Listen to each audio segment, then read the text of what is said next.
গত কয়েকদিন আগেও দেখলাম আমাদের এই বাংলাদেশের মাটিতে অন্তর্বর্তী সরকারের প্রধান উপদেষ্টা ডক্টর মোহাম্মদ ইউনূস তিনি আমাদের সালাফি মানহাজের আহলুল হাদিসের একজন প্রখ্যাত আলেম শেখ আব্দুল্লাহ বিন আব্দুর রাজ্জাককে নিয়ে একটা বৈঠক করেছে, আপনারা দেখেছেন।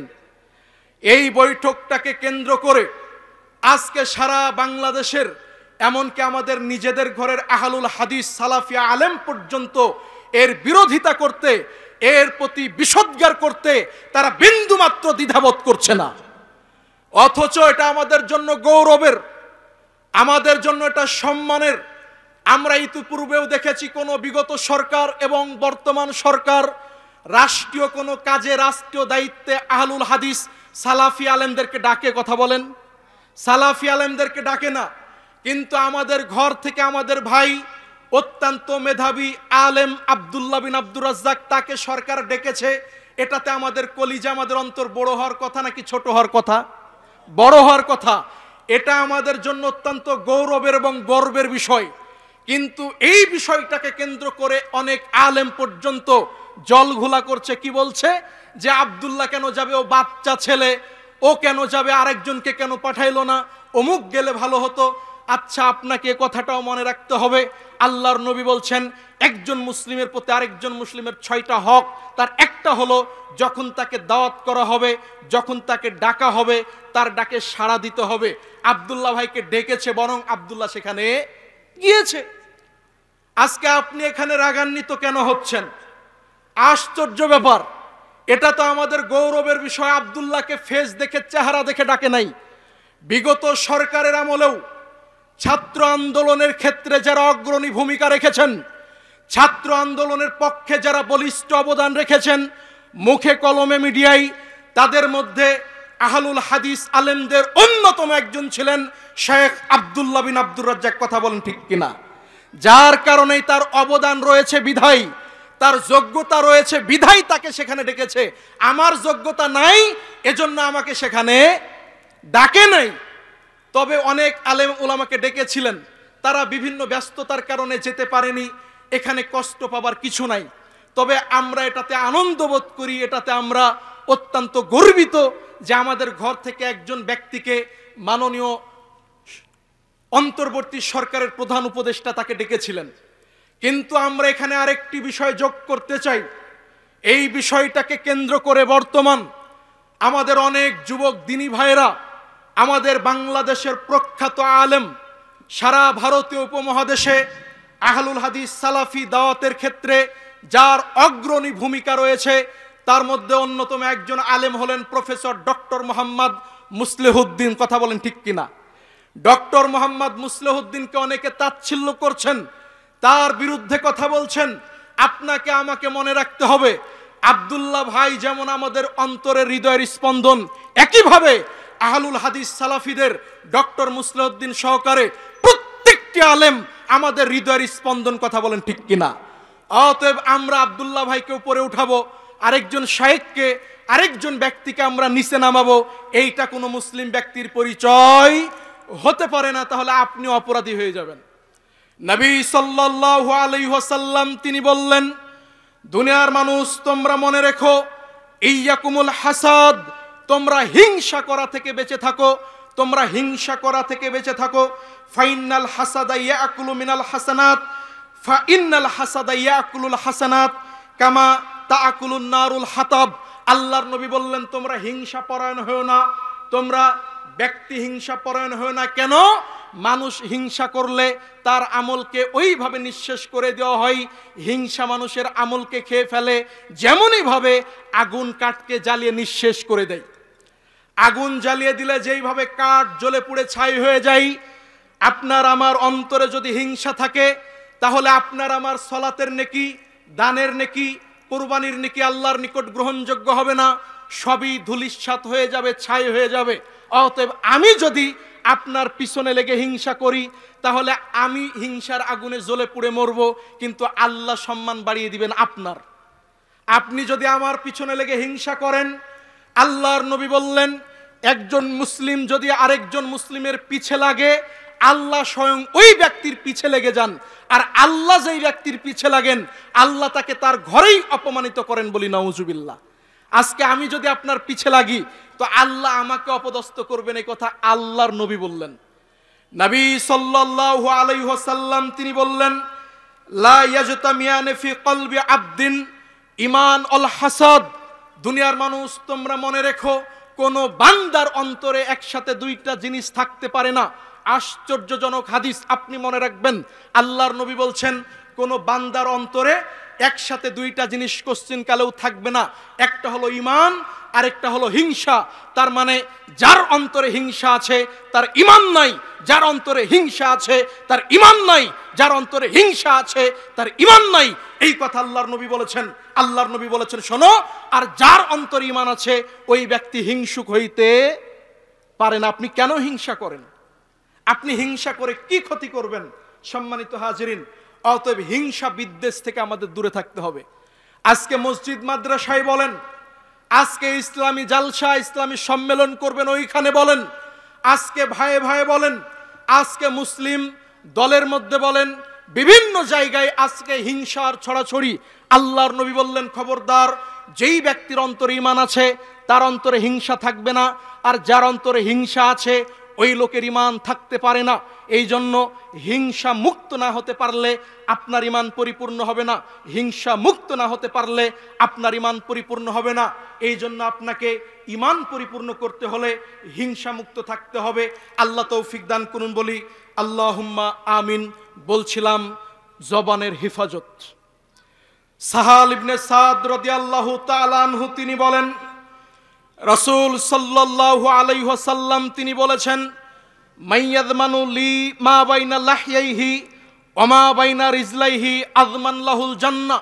আল্লাহর নবী বলছেন, দুনিয়ার মানুষ তোমরা মনে রেখো, যেই ব্যক্তি দুইটা অঙ্গের জিম্মেদারি নিবে আমি আল্লাহর নবী তার জন্য জান্নাতের জিম্মেদারি নিলাম। সুবহানাল্লাহ। আল্লাহর নবী বললেন, যেই ব্যক্তি দুইটা অঙ্গের জিম্মেদারি গ্রহণ করবে আমি তার জন্য জান্নাতের জিম্মেদারি গ্রহণ করলাম। এক, আল্লাহর নবী বলছেন দুই চোয়ালের মধ্যবর্তী স্থান, এই লজ্জা, এই মুখ, আল্লাহ রাসূল বললেন দুই চোয়ালের মধ্যবর্তী স্থান, এই জিহবা, এই জবান, এই জবানের যে ব্যক্তি জিম্মেদারি নিবে, জবানকে যে ব্যক্তি হেফাজত করবে, মুখকে যে ব্যক্তি কন্ট্রোল করতে পারবে, আল্লাহর নবী বললেন দুই রানের মধ্যবর্তী স্থান লজ্জা স্থান, এই দুইটা অঙ্গের জিম্মেদারি যে ব্যক্তি নিবে, লজ্জা স্থান দিয়ে আমি অন্যায় করব না, বিপথে পরিচালিত করব না, বৈধ স্বামী স্ত্রী ছাড়া অন্যায় কাজে আমি লজ্জা স্থানকে ব্যবহার করব না। এই দুইটা অঙ্গের জিম্মেদারি যদি কোনো নারী, যদি কোনো পুরুষ নিতে পারে, তাকে জান্নাতে কেমনে নিতে হয় এই জিম্মেদারি আল্লাহর নবী গ্রহণ করেছেন। সুবহানাল্লাহ। আল্লাহর নবী বললেন, যদি আপনি এই জবানকে হেফাজত করতে পারেন, মুখ দিয়ে আমি কারো নিন্দা করব না, কারো পিছনে লেগে কারো সমালোচনা করব না, কারো গীবাত করব না, কাউকে অপদস্থ করব না, এই জবান দিয়ে আমি কখনো হারাম খাবো না, মাদক সেবন করব না, বিড়ি, সিগারেট, গোল, তামাক, জর্দা, হিরোইন, ফেন্সিডিল, ইয়াবা, যা কিছু রয়েছে হারাম কোনো খাদ্য আমি আমার মুখে উঠাবো না। এই অঙ্গীকার যদি কোনো মুসলিম করতে পারে, আর যদি বলতে পারে আমার লজ্জাস্থান আমার স্বামী ছাড়া, স্ত্রী ছাড়া কাউকে ব্যবহার করতে দিব না, এই দুইটা অঙ্গের জিম্মেদারি নিলে তার জন্য আল্লাহর নবী জান্নাতের জিম্মেদারি নিয়েছেন। তাকে কেমনে জান্নাতে নিয়ে যেতে হয় এ দায়িত্ব আল্লাহর নবী নিজে গ্রহণ করেছেন। সুবহানাল্লাহ। আবু হুরায়রা রাদিয়াল্লাহু তাআলা আনহু তিনি বলেন, ক্বালা রাজুলুন, একজন লোক বলল, আন্না রাজুলুন, একজন লোক বলল আল্লাহর নবীকে এসে, আল্লাহর নবী, ইন্না ফুলানাতা তুযকারু মিন কাসরাতি সলাতিহা ওয়া সিয়ামিহা ওয়া সাদাকাতিহা। আল্লাহর নবী, একজন মহিলা আছে যে মহিলা সালাত আদায় করে অনেক বেশি। আল্লাহর নবী, একজন মহিলা আছে যেই মহিলা সিয়াম পালন করে অনেক বেশি। আল্লাহর নবী, একজন মহিলা দান করে অনেক বেশি। সালাত আদায়ের মাধ্যমে, সিয়াম পালন করার মাধ্যমে, দান করার মাধ্যমে ওই নারী প্রসিদ্ধি অর্জন করেছে। অমুক গ্রামে একটা মহিলা আছে যেই মহিলার মুখের জবান খারাপ, তবে সালাত আদায় করে বেশি, দান করে বেশি, সিয়াম পালন করে বেশি। গায়রা আন্নাহা তুযি জিরানাহা বিলিসানিহা। আল্লাহর নবী, ওই মহিলার মুখের জবান খারাপ, মুখের কথা খারাপ, কথাই কথাই অন্যের সমালোচনা করে, মানুষের সাথে ঝগড়া লেগে যায়, মহিলাদের সাথে ঝগড়ায় লিপ্ত হয়, কথাই কথাই অন্যের সমালোচনা করে, গীবাত করে, অপবাদ দিয়ে বসে, কথাই কথাই মানুষকে মুখের দ্বারা কষ্ট দিয়ে ফেলে। আল্লাহর নবী এই মহিলার ব্যাপারে আপনি কি বলবেন? আল্লাহর নবী বললেন, হিয়া ফিন্নার, এই মহিলা জাহান্নামে যাবে, বলি নাউজুবিল্লাহ। ওই মহিলা সালাত আদায় করে অনেক বেশি, সিয়াম পালন করে অনেক বেশি, দান করে অনেক বেশি। তার মানে সালাত আদায় জান্নাতে যাওয়ার অন্যতম মাধ্যম। ওই মহিলার সালাতও আছে, সিয়াম পালন জান্নাতে যাওয়ার মাধ্যম, তারও সিয়ামও রয়েছে, দান জান্নাতে যাওয়ার মাধ্যম, তার দানের নেকিও রয়েছে। তবে একটা জায়গায় সমস্যা কি? ওই মহিলা কথায় কথায় মানুষকে মুখ দিয়ে কষ্ট দেয়, জবান খারাপ, ঝগড়া করে, গালিগালাজ করে, লানত দেয়, মানুষকে কটু কথা বলে, মুখ দিয়ে মানুষের সাথে অন্যায় ব্যবহার করে। আল্লাহর নবী বললেন, এই মহিলার সালাত দিয়ে জান্নাত হবে না, দান দিয়ে জান্নাত হবে না, সিয়াম দিয়ে জান্নাত হবে না। কেন? তার মুখের জবান খারাপ। মুখের জবান যদি খারাপ হয়, মুখের ভাষা যদি খারাপ হয়, সালাত দিয়ে জান্নাত হবে না, সিয়াম দিয়ে জান্নাত হবে না। এই কথা আল্লাহর নবী বললেন। রাসূল সাল্লাল্লাহু আলাইহি ওয়াসাল্লামকে বলা হলো, আল্লাহর নবী, ইন্না ফুলানাতা মিন কিল্লাতি সলাতিহা ও সিয়ামিহা ও সাদাকাতিহা। আল্লাহর নবী, আরেকজন মহিলা আছে, সালাত আদায় করে অল্প অল্প, দান করে অল্প অল্প, সিয়াম পালন করে অল্প অল্প, তবে ফালা তুউযি জিরানহা বিলিসানিহা, মুখের জবানটা ভালো, মুখের কথাগুলো মিষ্টি, ভালো করে কথা বলে, ঝগড়া করে না, গীবাত করে না, হিংসা করে না, পরনিন্দা করে না, ঝগড়া লানত করে না, মুখের জবান ভালো, কিন্তু সলাতে কম, সিয়ামে কম, দানে কম। আল্লাহর নবী বললেন, হিয়া ফিল জান্নাহ, এই মহিলা জান্নাতে যাবে। সুবহানাল্লাহ। তাহলে সলাত যদি আপনার কম হয়, সিয়াম যদি আপনার কম হয়, যাকাতে যদি আপনি দানে যদি কম করেন, দানও যদি কম হয়, মুখের ভাষা যদি ভালো হয়, এই জবান দিয়ে আপনি যদি হারাম না খান, কারো সমালোচনা না করেন, গীবাত না করেন, হিংসা বিদ্বেষ না রাখেন, আপনার জান্নাত হবে। এ কথা আল্লাহর নবী বলেছেন। যে হাদিসটা 4775 নম্বরে পাবেন, হাদিসটা মিশকাতের মধ্যে এসেছে। অতএব মুখের জবান ভালো করতে হবে, যে কোনো মূল্যে অন্যের সমালোচনা থেকে দূরে থাকতে হবে, পরনিন্দা থেকে দূরে থাকতে হবে, মানুষকে জবান দিয়ে কষ্ট দেওয়া থেকে দূরে থাকতে হবে, না জেনে কোনো কথা বলা থেকে দূরে থাকতে হবে। আল্লাহ তৌফিক দান করুন, বলি আল্লাহুম্মা আমিন।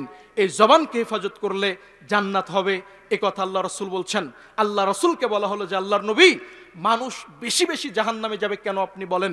কোন বস্তুর কারণে, কি এমন কারণ যেই কারণে বেশি বেশি মানুষ জাহান্নামে যাবে? তখন আল্লাহর নবী বললেন, শোনো, আল ফাম ওয়াল ফারজ, এক, এই মুখ, এই জবান, মুখের কারণে মানুষ বেশি বেশি জাহান্নামে যাবে। দুই, লজ্জাস্থান, লজ্জাস্থান মানুষকে জাহান্নামে নিয়ে যাবে। এজন্য লজ্জাস্থান দিয়ে যদি আপনি অন্যায় কাজ করেন, লজ্জাস্থান যদি বৈধ পথ ছাড়া অন্য পথে আপনি ব্যবহার করেন, তাহলে আপনার জন্য জান্নাত নয়। এ কথা আল্লাহর নবী বলছেন। মানুষের ওপর মিথ্যা অপবাদ আরোপ করেন, মানুষের দুর্নাম করেন, মানুষকে আপনি কষ্ট দেন, পা দিয়ে কত নিকৃষ্ট, নোংরা, জঘন্য পাপের কাজে আপনি চলাফেরা করেন, প্রত্যেকটা অঙ্গ প্রত্যঙ্গ আল্লাহর নিকটে দাঁড়িয়ে যাবে আপনার বিরুদ্ধে। এই কথা আল্লাহ বলছেন। পরিস্থিতি কত ভয়ঙ্কর হবে। সম্মানিত উপস্থিতি, বলছিলাম, এই জবান কিয়ামতের দিন আপনাকে জান্নাতেও নিয়ে যেতে পারে। এই জবান, এই মুখ আপনাকে কিয়ামতের দিন জান্নাতেও নিয়ে যেতে পারে। এ কথা আল্লাহর নবী বলছেন।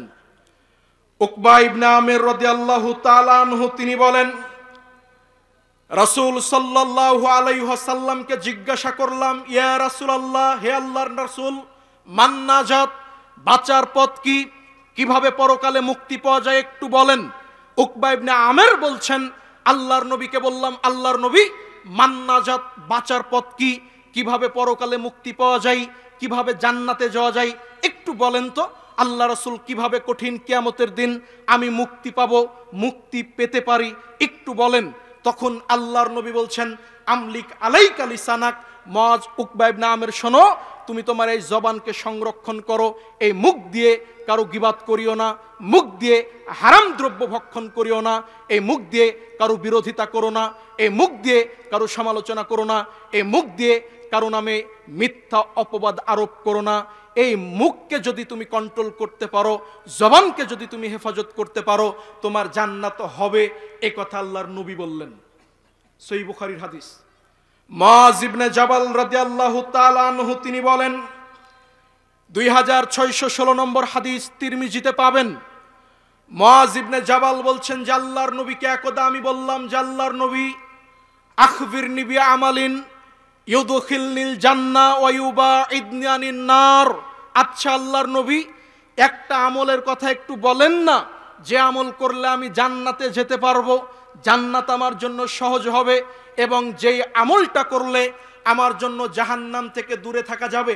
আল্লাহর নবী একটা আমলের কথা বলেন না, যে আমল করলে জান্নাতে যাওয়া সহজ হবে, জাহান্নাম থেকে দূরে থাকা হবে, এমন একটা আমলের কথা বলেন। আল্লাহর নবী মুআয ইবনে জাবালকে বললেন, মুআয শোনো, তুমি তোমার জবানকে হেফাজত করো, এই মুখ দিয়ে তুমি মন্দ কথা বলিও না, এই মুখকে তুমি হেফাজত করো, তাহলে তোমার জান্নাত হবে, জাহান্নাম থেকে দূরে থাকা যাবে। জবানকে হেফাজত করো, জান্নাত সহজ হবে, জাহান্নাম থেকে দূরে থাকা হবে। এই কথা আল্লাহর নবী বলছেন। এমতো অবস্থায় মুআয রাদিয়াল্লাহু তাআলা আনহু আল্লাহর নবীকে বললেন, ওয়াইনাল মুআখাযুনা বিমা নাতাকাল্লামু বি। আল্লাহর নবী, আমরা তো এই মুখ দিয়ে অনেক কথাই বলি, আমাদের প্রত্যেকটি কথার কি হিসাব হবে? আবারও বুঝেন, আল্লাহর নবীকে মুআয বলছেন যে আল্লাহর নবী, এই জবান দিয়ে তো আমরা অনেক কথাই বলি, এই জবান দিয়ে আমরা ভালো কথা বলি, আল্লাহকে ডাকি, সালাত আদায়, দোয়া পাঠ করি, মানুষকে ভালো কাজের কথা বলি, এই জবান দিয়ে অনেক কথাই তো আমরা বলি। কারো গীবাত করে বসলাম, আড্ডাতে বসলে কারো সমালোচনা করলাম, দুইজন এক জায়গাতে হলে অন্যের নামে নিন্দা করলাম, এই মুখ দিয়ে, জবান দিয়ে আমরা তো কাউকে কষ্ট দিয়েও ফেলি। আল্লাহর নবী, মুখের প্রত্যেকটি কথার হিসাবকে আল্লাহ নিবেন। তখন আল্লাহর নবী রেগে গেলেন। সাকিলাতকা উম্মুকা ইয়া মুআয, মুআয তোমার মা তোমার জন্য আফসোস করুক, মুআয তোমার মা তোমার জন্য আফসোস করুক। মনে রেখো মুআয, ওয়াহাল ইয়াকুব্বান নাস ফিন্নারি আলা উজুহিহিম আও আলা মানাখিরিহিম ইল্লা হাসাইদু আলসিনাতিহিম। মুআয তুমি মনে রেখো, অধিকাংশ মানুষ কিয়ামতের দিন জাহান্নামে প্রবেশ করবে তার মুখের কারণে। কিয়ামতের দিন অধিকাংশ মানুষ আল্লাহর জাহান্নামে প্রবেশ করবে তার জবানের কারণে, তার মুখের কারণে। এই কথা আল্লাহর নবী বললেন। আল্লাহর নবী আরো বললেন, এই মুখের কারণে, তার কথার কারণে, মুখের উপরে ভর করে আল্লাহ তাকে জাহান্নামে ছুঁড়ে ফেলবেন, আল্লাহ জাহান্নামে নিক্ষেপ করবেন। এই কথা আল্লাহর নবী বললেন। সম্মানিত হাজিরিন, তাহলে বুঝলাম অধিকাংশ মানুষ কিয়ামতের দিন জাহান্নামে যাবে মুখের কারণে। আপনি একটু চিন্তা করেন তো, আজকের সারাটা দিন, গত এক সপ্তাহে আপনি কত মানুষকে কষ্ট দিয়েছেন, এই মুখ দিয়ে কত মিথ্যা বলেছেন, এই মুখ দিয়ে কত হারাম খেয়েছেন। এই মুখ আল্লাহ আপনাকে দিয়েছে, যেই জবান দিয়েছে আল্লাহ, আল্লাহর জিকির করার জন্য, আল্লাহকে ডাকার জন্য, আল্লাহর ইবাদত করার জন্য। আর এই জবান দিয়ে আপনি হারাম খেয়েছেন, বিড়ি সিগারেট এই পবিত্র মুখে তুলেছেন, এই পবিত্র মুখে আপনি হারাম খাদ্য তুলেছেন। এই পরিণাম কত ভয়ঙ্কর হবে। আল্লাহর নবী বলছেন, অধিকাংশ মানুষ জাহান্নামে যাবে তার মুখের কারণে, তার জবানের কারণে।